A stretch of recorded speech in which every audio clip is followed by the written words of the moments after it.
তিন জায়গায় প্রয়োজনে মিথ্যা বলা যায়।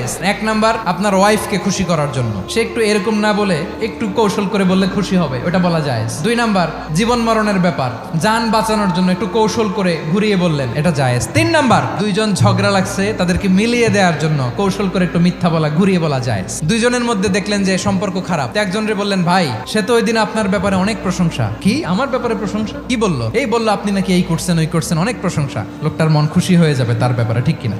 আবার তার সাথে যার ঝগড়া, ওরে যে বলুন, ভাই ওই দিন তো সে আপনার অনেক অ্যাপ্রিসিয়েশন করলো, অনেক, সে তো অবাক, কি রে বলে কি? এই যে দুইজনের ব্যাপারে দুইজনের একটু ভালো ভালো কথা বলে দিচ্ছেন, একদিন দেখবেন রাস্তা দিয়ে হাঁটার সময় একে অপরকে সালাম দিয়ে ফেলছে, সালাম দিয়ে বুকে জড়ায় ধরছে, আছে না নাই? আবার মিলমিশ হয়ে গেছে। কিন্তু আমাদের স্বভাব হইলো, দুই প্রতিবেশী যদি একসাথে বসে একসাথে হাঁটে, দূর থেকে দেখলে আমাদের জলে, আছে না নাই? ঘটনা কি? এই দুইটার মধ্যে এত মিল কে? এই দুইটার মধ্যে গিরিঙ্গি লাগানো যায় কিভাবে?